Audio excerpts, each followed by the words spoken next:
শীতের শুরুতেও রাজ্যে ডেঙ্গির দাপট। হাওড়া পুর এলাকায় গত 2 সপ্তাহে আক্রান্ত প্রায় 70 জন। রোগীর পরিজনরা অভিযোগ করছেন একাধিক। তারা অভিযোগ করছেন যে নজরদারির অভাব রয়েছে পুরসভার। ড্রেন, জমা জল পরিষ্কারের কোনো উদ্যোগই নেই। ডেঙ্গির বাড়বাড়ন্তে পুরসভাকে নিশানা করছে বিজেপিও। দেবব্রত ঘোষ আমাদের প্রতিনিধি রয়েছেন আমাদের সঙ্গে। দেবব্রত, স্থানীয় লোকজন এবং রোগীর পরিজনেরা তারা অভিযোগ করছে যে পুরসভার নজরদারির অভাব রয়েছে, ড্রেন, জমা জল পরিষ্কারের কোনো উদ্যোগ নেওয়া হচ্ছে না প্রশাসনের তরফ থেকে। ঠিক কি ছবি উঠে আসছে হাওড়ায়? এই মুহূর্তে যে বিষয়টি উঠে আসছে সেটা হচ্ছে যে আমরা যেটা দেখতে পাচ্ছি যে বর্ষার কিছু সময় পরেও ডেঙ্গি আক্রান্ত হতেন মানুষ, শহরের বাসিন্দারা, কিন্তু শীতের শুরুতেও যে সময়টা ডেঙ্গি আক্রান্ত হবার কথা নয় সেই সময়টাতেও কিন্তু মানুষজন ডেঙ্গিতে আক্রান্ত হচ্ছেন। এবং গত 2 সপ্তাহ ধরে হাওড়া শহরের হাওড়া পুরো এলাকার বিভিন্ন জায়গায় প্রায় 65 থেকে 70 জন মানুষ ডেঙ্গিতে আক্রান্ত হয়েছেন। এবং এটা নিয়ে স্বাভাবিকভাবেই শহরবাসী খুব উদ্বেগের মধ্যেই রয়েছেন। তারা পুরসভার গাফিলতির একটা অভিযোগ করছেন যে ঠিকমতো জমা জল পরিষ্কার হয় না, নর্দমা পরিষ্কার হয় না। যদিও এই অভিযোগ উড়িয়ে দিয়ে পুরসভার পক্ষ থেকে পুর প্রশাসক সুজয় চক্রবর্তী তিনি যেটা জানিয়েছেন যে ডেঙ্গি সচেতনতার জন্য সব রকম বা ডেঙ্গি প্রতিরোধে আটকাতে সব রকম প্রচেষ্টা চালানো হচ্ছে। এবং এই সময় যদিও খুব একটা ডেঙ্গি আক্রান্ত হওয়ার কথা নয়, হয়তো জিনঘটিত কোনো কারণে বা পরিবর্তন হওয়ার কারণে এডিস মশার যে লার্ভা সেগুলোর সেক্ষেত্রে কিন্তু এইখানে শীতকালেও দেখা যাচ্ছে যে ডেঙ্গির একটা প্রভাব বা দাপট রয়েছে।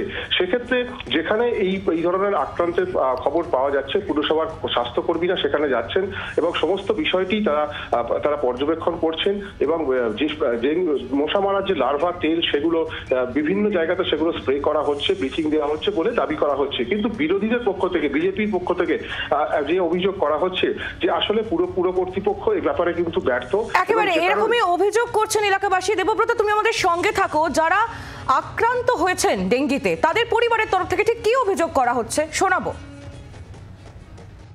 ভাসুর হন, যার ডেঙ্গু হয়েছে, ওনার হচ্ছে রবিবার দিন থেকে রাত্রির থেকে জ্বর ছিল।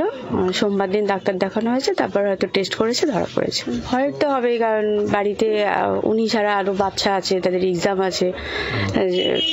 শুধু তো ঘরের জল জমানো না, বাড়ির যে আশেপাশের নর্দমাগুলো সেগুলোও পরিষ্কার করতে হবে, কারণ সেগুলোর জন্য কিন্তু ডেঙ্গুটা হচ্ছে। শুধু যে পাতকর জল, ঘরের জল না, সেগুলো সরকারকে দিতে হবে সতর্ক। শুধু ঘর পরিষ্কার করলে তো হবে না, যে এই নর্দমাগুলো ঢাকার ব্যবস্থা করতে হবে। নর্দমা থেকেও কিন্তু জল জমছে, এই ডাবের খোলা এগুলো থেকেও তো জল জমছে। যারা ডেঙ্গিতে আক্রান্ত হয়েছেন তাদের পরিবারের লোকজন কি অভিযোগ করছে আপনাদের শোনালাম। আবারও চলে যাব আমাদের প্রতিনিধি দেবব্রত ঘোষ আমাদের সঙ্গেই রয়েছেন, দেবব্রতর কাছে। দেবব্রত, রোগীর পরিজনেরা তারা একাধিক অভিযোগ করছে প্রশাসনের তরফ থেকে নজরদারির অভাব রয়েছে। একেবারে পরিষ্কার খোলাখুলি বলছেন তারা। প্রশাসনের তরফ থেকে এই ঘটনার সামনে আসার পর থেকে কোনো রকম কোনো উদ্যোগ কি নেওয়া হয়েছে এলাকা পরিষ্কারের জন্য? দেখো, শহরবাসীরা যে অভিযোগ করছেন, গাফিলতির অভিযোগ করছেন, এবং এই ঘটনার পরিপ্রেক্ষিতে পুরসভার পক্ষ থেকে যেটা জানানো হচ্ছে যে বিভিন্ন জায়গাতে কিন্তু স্বাস্থ্যকর্মীরা, পুরসভার স্বাস্থ্যকর্মীরা তারা কিন্তু বিভিন্ন জায়গায় যাচ্ছেন এবং মানুষকে সচেতন করছেন। এবং যেখানে জমা জল রয়েছে বা পরিত্যক্ত জায়গা রয়েছে, যে বাড়িসুখ ঘর রয়েছে, তাদেরকে নোটিশ করা হচ্ছে এবং সব রকম ব্যবস্থা নেওয়া হয়েছে বলে পুরসভার পক্ষ থেকে দাবি করা হচ্ছে।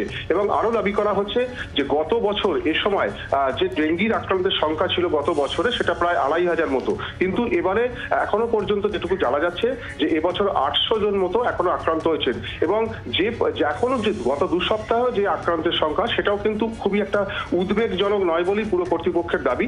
যদিও শহরের মানুষ তারা কিন্তু আতঙ্কেই রয়েছেন, তার কারণ অনেকের বাড়িতেই ছোট ছোট বাচ্চারা রয়েছেন, বয়স্ক মানুষ রয়েছেন, এবং সেক্ষেত্রে তারা কিন্তু এই যে গত 2 সপ্তাহে যে 65 থেকে 70 জন মানুষ আক্রান্ত হয়েছেন এবং পাশাপাশি অনেকেই আক্রান্ত হচ্ছেন আরো, এবং সেক্ষেত্রে তারা একটা উদ্বেগের মধ্যে রয়েছেন শহরবাসী। যদিও পুরসভা তা মানতে নারাজ, তাদের দাবি যে এটা উদ্বেগের কোনো কারণ নয় এবং আর কিছুদিনের মধ্যেই পুরোপুরি নিয়ন্ত্রণে আনা যাবে, এমনটাই মনে করছে পুরসভা। দেবব্রত, তুমি নজর রাখো আপাতত। ধন্যবাদ। দেবব্রত ঘোষ আমাদের প্রতিনিধি ছিলেন আমাদের সঙ্গে। ড্রেন, জমা জল পরিষ্কারের কোনো উদ্যোগই নেই পুরসভার, এমন অভিযোগ করছে বিজেপিও। কি বলছেন তা শোনাবো। হাওড়া শহরের এর আগে আমরা বহু কম দেখেছি যখন শীতকালে ডেঙ্গু বা ম্যালেরিয়া হতো। এই প্রথমবার যেখানে হাওড়া পৌর নিগম বড় বড় কথা বলছেন যে তারা নাকি ডেঙ্গুর উপরে কন্ট্রোল করে নিয়েছেন, সেখানে আমরা দেখছি বর্ষাকালে তো হতোই, এখন শীতকালেও ডেঙ্গির প্রভাব হাওড়া শহরের বিভিন্ন এলাকায় ব্যাপকভাবে বাড়ছে। এটা আমার মনে হচ্ছে কোনো না কোনো জায়গায় মিসম্যানেজমেন্ট আছে কর্পোরেশনের, তার জন্য এই ডেঙ্গির প্রকোপের মধ্যে মানুষকে ভুগতে হচ্ছে। ডেঙ্গির বাড়বাড়ন্তে পুরসভাকে নিশানা করছে বিজেপি, পাল্টা কি সাফাই দিচ্ছে পুরসভা? শোনাবো। এটা ঘটনা যে এবারে এটা বর্ষাটা অনেক এক্সটেন্ডেড বর্ষা হয়েছে, দীর্ঘদিন ধরে বর্ষা হয়েছে, এবং ওই সময়তে আমাদের ডেঙ্গুর প্রকোপ সাধারণত বৃষ্টিটা বন্ধ হলে তারপর শুরু হয়, যার জন্য এবারে আমরা পুজোর টাইম ওই সময়গুলো আমরা অ্যালার্ট ছিলাম। এবং আমাদের পরিসংখ্যান অনুযায়ী গত বছর যেখানে আমাদের প্রায় 5 থেকে 6 হাজার কেস হয়েছিল ডেঙ্গু, এবারে সেখানে আমাদের এই বছরে টোটাল কেস হয়েছে অ্যারাউন্ড 800। কিন্তু এটা বাস্তব যে আমরা লাস্ট কয়েক সপ্তাহে এই সময় একটু আনএক্সপেক্টেডভাবেই আমরা কিছু কিছু পকেটে আমরা ডেঙ্গু প্রাদুর্ভাব দেখতে পাচ্ছি। আমাদের যে লার্ভিসাইডালে স্প্রে করার যে টিম আছে তাদেরকে অ্যাক্টিভেট করে তাদেরকে ফিল্ডে নামানো আছে, এবং আমি আশা করছি আবার আগামী কয়েকদিনের মধ্যেই যেটুকু বেড়েছে সেটাও স্তীমিত হয়ে যাবে। বাংলার আওয়াজ, বাঙালির আবেগ, জি 24 ঘন্টা।